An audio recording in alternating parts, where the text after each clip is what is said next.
ওই বাসার সিলিং থেকে বিদেশি উন্নত মানের একটি পিস্তল আমরা চেষ্টা করছি যে গুলি উদ্ধার করা বা অস্ত্র বাকি অংশটা উদ্ধার করা আমরা চেষ্টা করে যাচ্ছি। আপনারা জানেন যে নির্বাচন জাতীয় সংসদ নির্বাচন অনুষ্ঠিত হবে আগামী 12ই ফেব্রুয়ারি। নির্বাচন কমিশন সচিবালয় থেকে আমাদের ইনস্ট্রাকশন আসছে, পুলিশ হেডকোয়ার্টার এবং মন্ত্রণালয় থেকে ইনস্ট্রাকশন আসছে। সেই ইনস্ট্রাকশনের অংশ হিসাবে বেশ কিছুদিন ধরে আমাদের বিভিন্ন অবৈধ অস্ত্র উদ্ধার অভিযান চলছে। তারই অংশ হিসাবে আজ রাত 2:20-এর দিকে আমাদের গোপন সংবাদের ভিত্তিতে টঙ্গী পূর্ব থানা পুলিশের এসআই তুহিন এবং এএসআই রুহুল তাদের একটা যৌথ টিমটি অভিযান পরিচালনা করে টঙ্গী পূর্ব থানার পূর্ব আরিচপুর এলাকায় সুজনের ভাড়াকৃত একটি বাসা, 3 শেড একটি বাসা, সেই বাসায় অভিযান চালিয়ে মামুন ওরফে রতন, মোহাম্মদ আব্দুল আল মামুন ওরফে রতন, বয়স আনুমানিক 30 বছর, তাকে আটক করা হয়। তার দেখানো মতে আমাদের থানা পুলিশ সদস্যরা ওই বাসার সিলিং থেকে বিদেশি উন্নত মানের একটি পিস্তল উদ্ধারপূর্বক জব্দ করে। তাকে এই বিষয়ে প্রশ্ন করা হয়েছিল, সে তার মতো ব্যাখ্যা দিয়েছে, কিন্তু আমাদের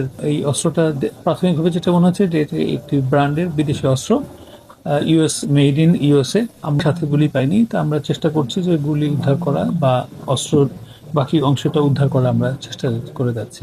এবং এই অস্ত্রর সাথে অন্য কারো জড়িত আছে কিনা বা এ বাহক কিনা অথবা কে ক্রেতা কে বিক্রেতা বা কোথায় এটা ব্যবহৃত হবে এই বিষয়ে আমাদের বিশদ তদন্ত আমাদের চলছে। আর এই সংক্রান্তে একটি নিয়মিত অস্ত্র মামলা রুজু করা হয়েছে টঙ্গী পূর্ব থানায়। আমরা আইনানুগভাবে যে প্রসিডিউর, যে রিমান্ডের প্রেয়ার, সেই রিমান্ডের প্রেয়ার দিয়ে আসামিকে যদি আমরা বিজ্ঞ কোর্টের মাধ্যমে আমরা রিমান্ড পাই, তখন আমরা তদন্তের বাকি অংশগুলো আমরা পরিচালনা করব। আপনারা লক্ষ্য করবেন যে গত সপ্তাহে আমাদের গাজীপুর মহানগরীর গাছা থানায় আমরা 2টো পিস্তল উদ্ধার করেছিলাম, 24 রাউন্ড গুলি সহ 4টি ম্যাগাজিন এবং 2টো পিস্তল উদ্ধার করেছিলাম।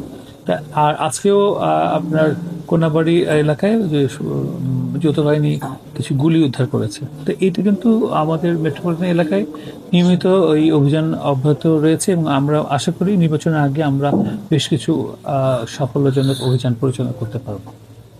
আসলে অস্ত্র উদ্ধার করার জন্য প্রচন্ড ডেডিকেশন লাগে এবং ওইটা একটা নেটওয়ার্কিং, একটা সোর্সিং করতে হয়। তাই পুলিশ আমরা কিন্তু সবসময় চেষ্টা করে যাচ্ছি। আমাদের মেট্রোপলিটন পুলিশ কমিশনার মহোদয় আমাদেরকে প্রতিনিয়ত নির্দেশনা দিয়েছেন কিভাবে কি করতে হবে। আমরা কিন্তু প্রত্যেক থানায় এই কাজটা কিন্তু করা হচ্ছে।